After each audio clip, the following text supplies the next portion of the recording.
Next up, Kevin Shaffer from the Colorado Preps Network, someone I've known for 2 decades covering local high school sports here in the state of Colorado.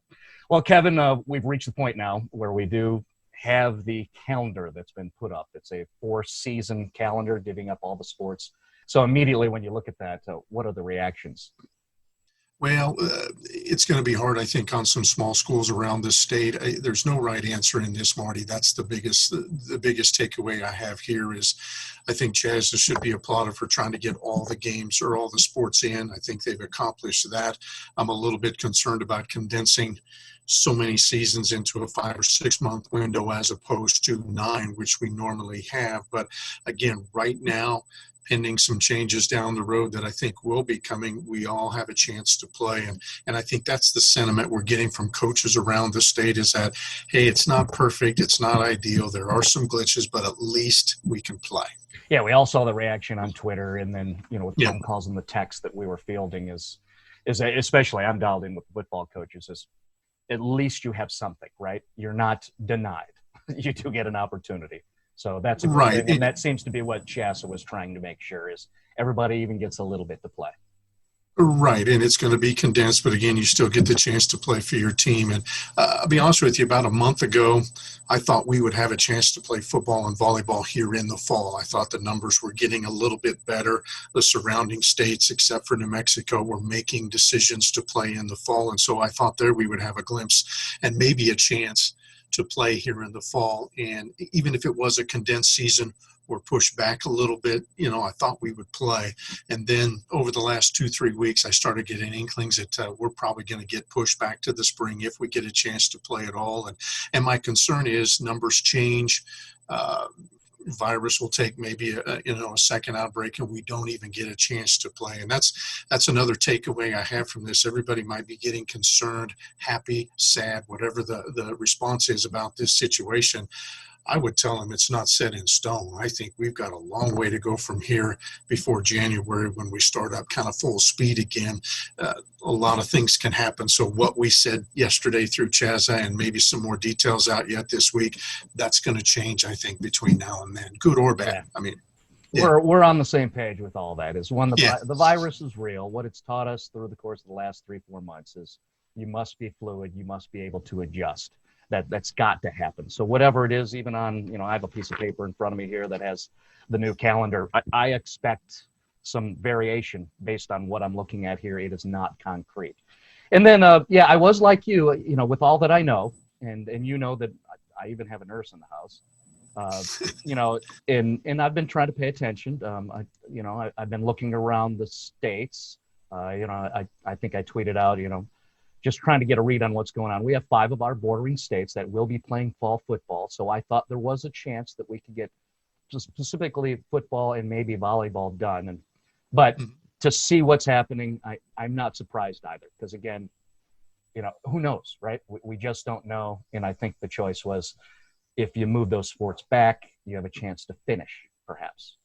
Right. And I'll agree with that somewhat. I also think that if we would have started in the fall, we'd have a better chance to finish because if we get a second outbreak, maybe it's later in the fall. Right. And by that time, we would have maybe some pressure to finish. Again, that's unknown and there's no right answer. Nope. With the new calendar, there's going to be some overlap. And there's always been overlap in the seasons. If you are part of a successful team and you stretch all the way to your respective state tournament, there's a chance is you're going to miss, if you're a multi-sport athlete, you're going to miss some of the time. I mean, football teams in 3A, 4A, 5A often play into December. Basketball starts in November, the regular season now. So there's always going to be that carryover. And you have that now, but my concern is with the shortened seasons, and let's use football as an example.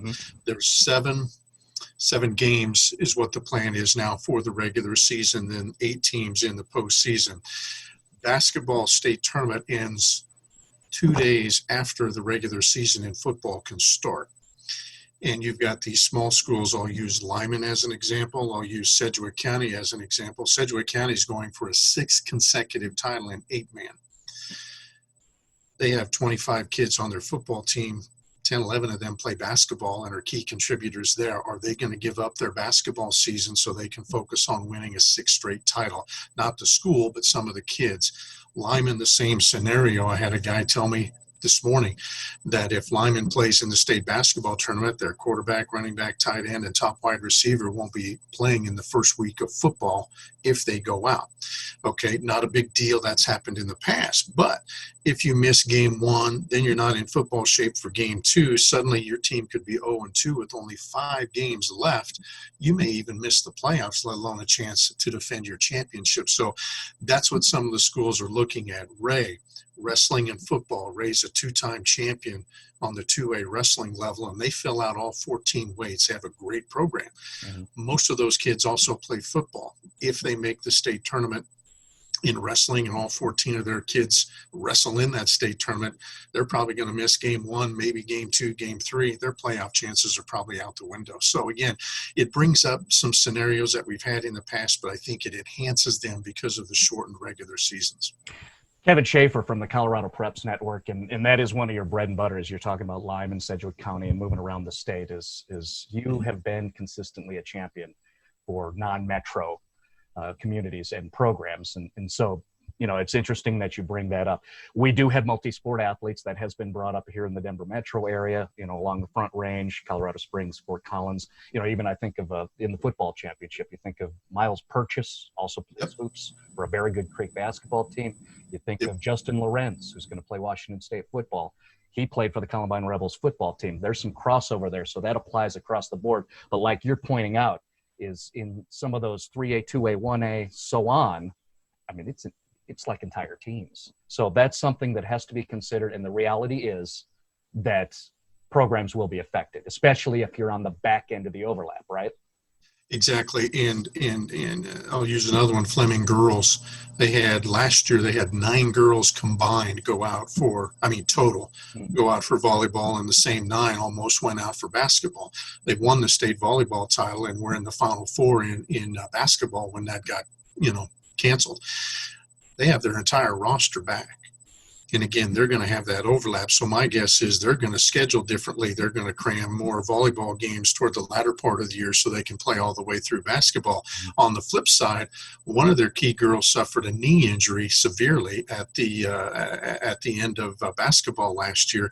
She now has 4 more months to recover. She probably would have missed all or most of the volleyball season, but now she has a chance to play both seasons because it got pushed back so far. So again, that's the problem with trying to find the one right answer for 350, 400 schools. There isn't one. There are no right answers. There are no right answers. And you mentioned football top kids, though. Another thing to think about, Marty, is, his name slips me, but Cherokee Trail. They have a football kid who's also a top wrestler, supposed to enroll at Ohio State. Sam Hart.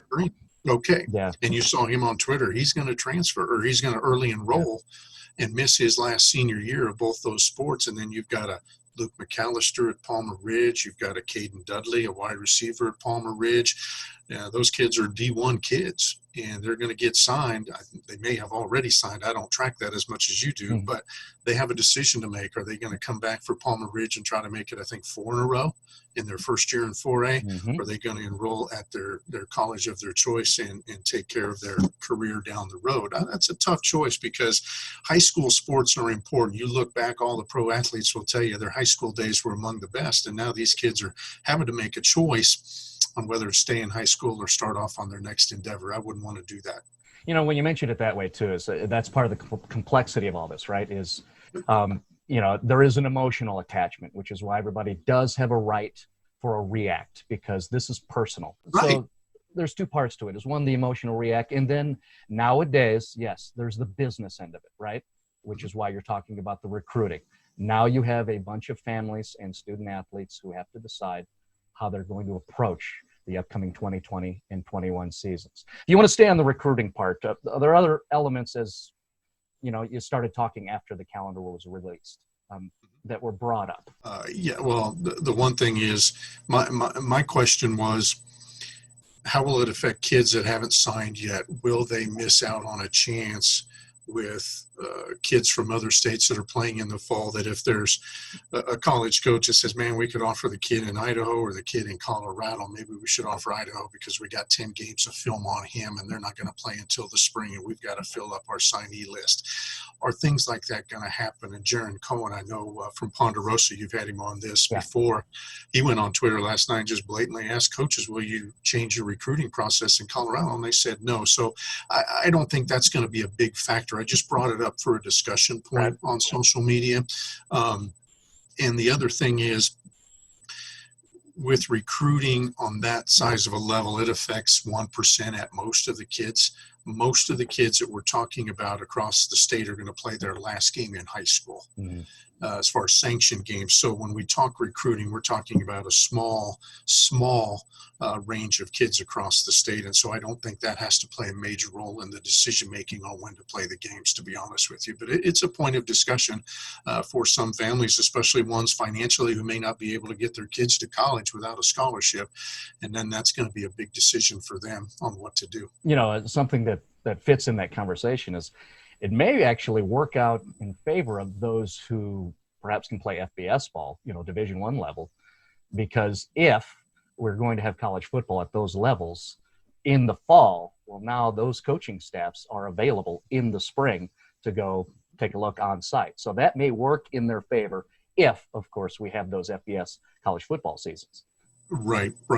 Turning to another sport, though, volleyball, and we talked about this before you started rolling cameras. I think that's a whole different animal. Football really doesn't have a club sport to compete with.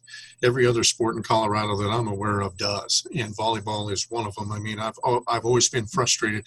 I don't want to bash club sports because they play a role, but there's something in my mind that's different.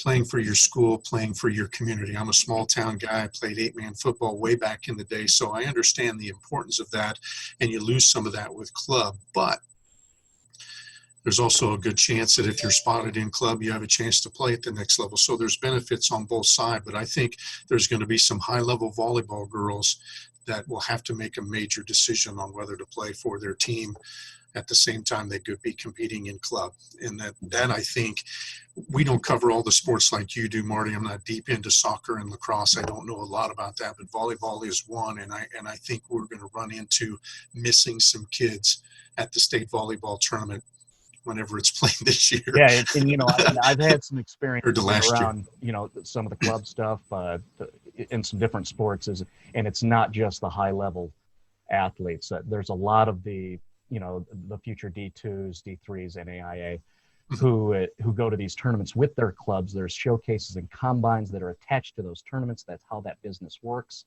That's where they get their opportunities to be seen. The common reference is exposure. You and I hate that word, but you know, that is part of their marketing piece for their personal brand as they're trying to be student athletes at the next level. So that applies, and that's not just volleyball. That's also lacrosse. That's soccer. I guess a positive is softball got to stay where it is at the high school level to where they can do their regular season. But yeah, when we get to that spring, or even before that during season C, there are going to be athletes missing because they're going to make their choices to do what's best for them in their future. Right. And speaking of exposure, that falls into number of games too. And I did have a softball coach tell me that with the limited number of games we have in the fall season here now, with the reduced schedule, some kids are going to be quicker to jump on the club sports level because we only get 12 regular season games. They can get 12 in a weekend or 2 weekends playing in club tournaments. And so, and like I said, there's no right decision. I'm not trying to bash anybody. We're dealing with what's going on right now. In fact, I had one coach tell me, everybody is mad we didn't have a plan. Now we have a plan. So now we complain about the plan. And I just, you know, let's take what we have. Let's move forward and try to make the best of it. And there's going to be obstacles. And I think there's, as I mentioned before, there's going to be changes from what we have in place now. They could be good. They could be worse. Yes. And at least we do have a plan. So now we can work from that. Something within the plan, which goes back to the overlap concept, venues, not only for regular season games, but also for the championship games that have yet to be determined. There's going to be some problems, right, with those venues. You got to think so. Down, you know, with the multi-purpose stadiums and then just the overlap in the seasons themselves. Well, you know more about the Metro than I do, but soccer, lacrosse, and football are all played in the same venue, and then track is also run around those venues. Right. And so I don't know. I mean, how's Jeffco going to do that? Right. I mean, you know, because they don't have a venue for every school either. I mean, they have the 4 or 5 multi-purpose stadiums. And so how are you going to do that? I don't know. And then another thought that I didn't even broach until somebody sent it to me this morning is officiating. I mean, we have shortened seasons, so maybe we need fewer officials per se per weekend, but now you're also mixing them up. Some of those guys officiate club as well. And so now you've got to split them up. And so we have an officials shortage in some sports. Is that going to be enhanced with this as well? So that, again, is another one of those long list of things that you don't even think about when these situations arise. So venues is going to be a major problem, I think, for the Metro schools. And then you might have to branch out and move some events to, you know, small colleges or whatever, just to get the games in. I don't know. I'd hate to be an AD or a facilities director right now trying to put all that together. So true. And, you know, when you think of elements that you don't think about, you're talking about referees, which say would be peripheral, is, you know, even just families themselves. It's going to be tough with even just the personal logistics, right? It is. And then is mom and dad going to be allowed to attend these games? Yep. There's another element. That's an answer we don't have yet, and I don't think we'll have that answer for a while until the guidelines are set up down the road closer to when the bigger events, and I don't mean to slight golf or tennis, but they're not the spectator sport that a football or a volleyball or a basketball is at this point. And so that's another one. And then transportation to the games. We have a district out where I'm from.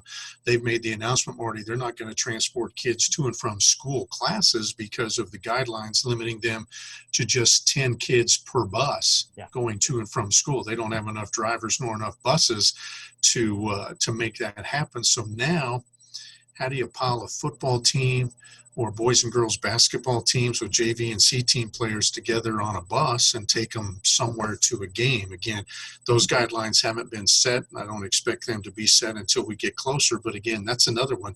And then we haven't even talked about weather, trying to play football in the mountains and in the San Luis Valley, or in Gunnison when it's minus 25 in February.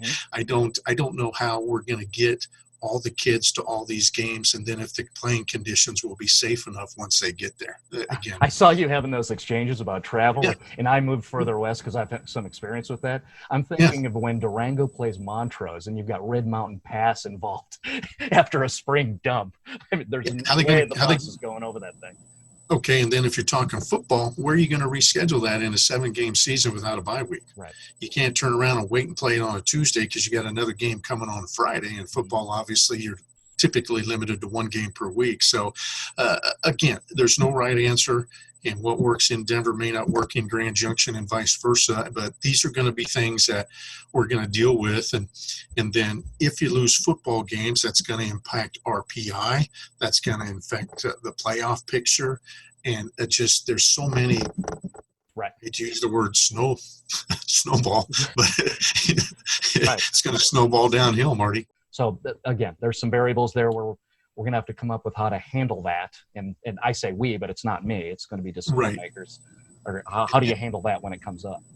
And then I'll stress patience, because no matter what they do, there's going to be team number 9 that's going to be upset, in an 8-team field. And we have that already, so that part won't change. But I hope this is a one-off situation. That's what folks have to remember, is that we're dealing with some, unusual circumstances, and hopefully by the fall of 2021, we're back to normal, and people have to be patient. Yes, I think people will have to communicate better. Coaches will have to communicate with their kids. But again, I stress patience with everybody involved, because we're dealing with a ton of unknowns. The one thing I would like to stress, though, Marty, is that we have to worry about COVID and the health of our students and our coaches and our teachers. I get that, but we also have to worry about their health in other areas. For some kids, a football team, a wrestling team, being part of the band, speech, debate squad, that's their only tie to a community. They may not have good parental support. There may only be one parent in the household, and this is the one thing that keeps them in school. And so we need to keep that in mind. And yes, we're going to have some cases pop up. We still got to power through in some situations, because these kids need these activities to stay together mentally healthy. Yes, COVID is a concern, but so is all these other factors. They need to be in the classroom when possible, and they need to be part of a team when possible as well. With you on that. Yeah, sports, if anything, this has proven how athletic sports are much more than what you're looking at during the course of competition between the whistles. It means so much more to not only the student athletes, but everybody who's connected to them. Right.